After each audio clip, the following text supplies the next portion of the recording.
तो स्वागत है दोस्तों। आज हम सीखेंगे कि पाई चार्ट वाले सवालों को शॉर्ट ट्रिक के माध्यम से किस प्रकार से किया जा सकता है।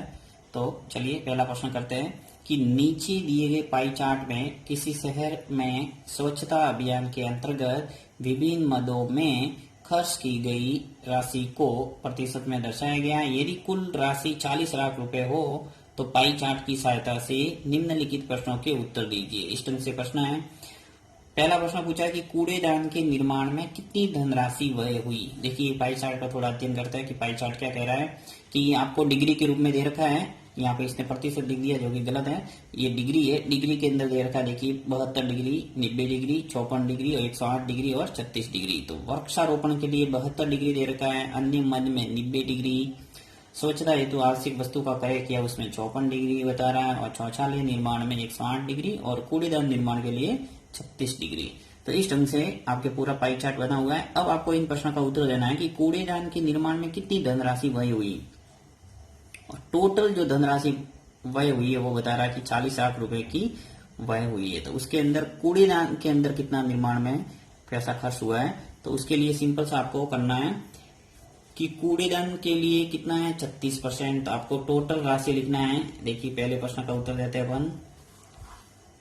उसके लिए सिंपल सा आपको बता रहा हूं मैं सीधा 40 लाख लिख लो, 1 2 3 4 और 5 इंटू कूड़ेदान निर्माण के लिए कितना है 36%। तो 36 बट्टा करना है 360।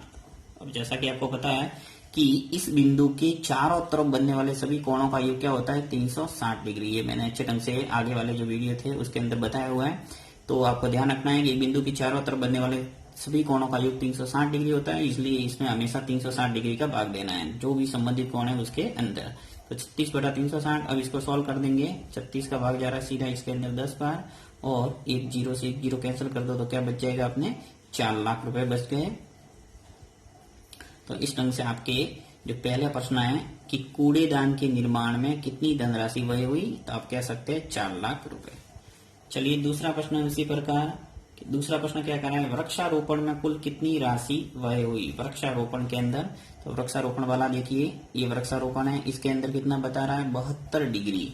तो आपको लिखना है 40 लाख जो दे रखा है 40 लाख रुपए कुल व्यय हुआ है, उसके अंदर वृक्षारोपण के अंदर 72 डिग्री बता रहा है। तो 40 लाख लिख लिए, इसके अंदर आपको गुणा करना है 72 और नीचे वही 360 डिग्री का भाग।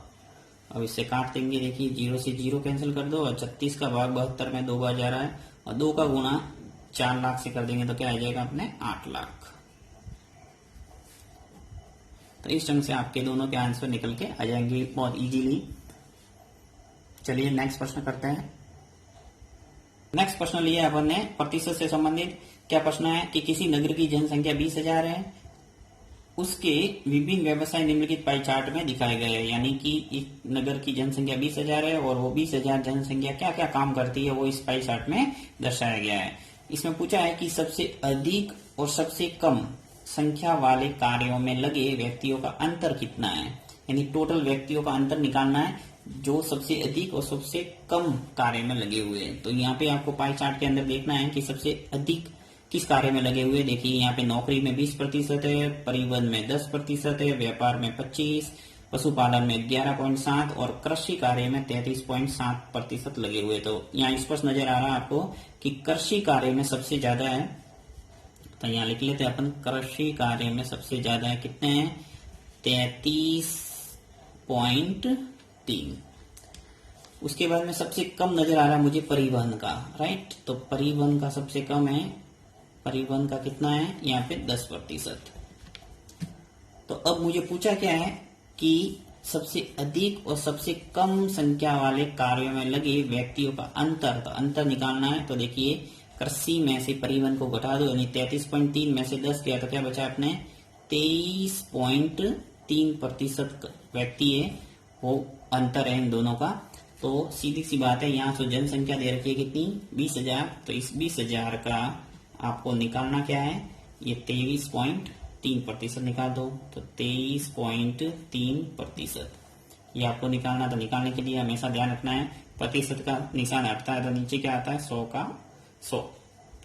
तो 20,000 इंटू, यहाँ मैं सीधा लिख रहा हूं 23.3/100।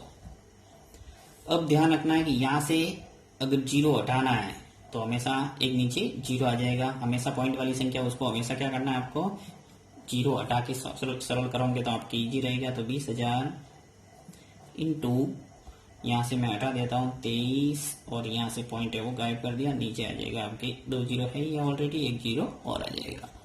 अब 3 जीरो से 3 जीरो कैंसिल हो गए, क्या बचा अपने, चलिए यहाँ लिख लेता हूँ मैं, 20 इंटू हो गया 233। तो उत्तर आ जाए आपका 664 और 0, यानी कि 4,660 व्यक्ति है, उनका अंतर है। सबसे अधिक कार्य और सबसे कम कार्य में लगे व्यक्तियों का अंतर।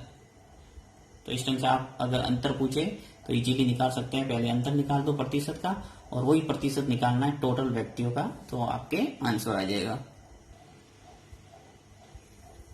प्रश्न है, किसी परिवार का मासिक व्यय निम्न चित्र के अनुसार है। यदि शिक्षा तथा यात्रा पर खर्च का अंतर है वो 4,000 है, तो परिवार की कुल आय कितनी होगी। यानी आपको बोला है कि देखिए यहाँ पाई चार्ट दे रखा है, इस पाई चार्ट के अंदर जो मासिक व्यय है किसी परिवार का वो सब दर्शाया गया है। शिक्षा पर 25%, भोजन पर 20%, यात्रा पर 15%, बचत पर 20% और मकान किराए में 20%, ये सब शो हो रहा है।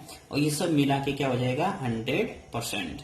अब आपको पूछा है ये कि शिक्षा और यात्रा पर खर्च का अंतर, तो शिक्षा पे कितना है 25, यहाँ लिख लेते हैं। चलिए शिक्षा पे है अपने 25%, और दूसरा है यात्रा, तो यात्रा पे कितना है 15%, ये यात्रा पर 15%। इस खर्च का अंतर है वो कितना है 4,000। तो अंतर इसका भी निकाल देते, देखिए 15 माइनस कर देते, 25 माइनस 15 करेंगे क्या आएगा 10%। यानी ये जो 10% है वो किसके बराबर है 4,000 के।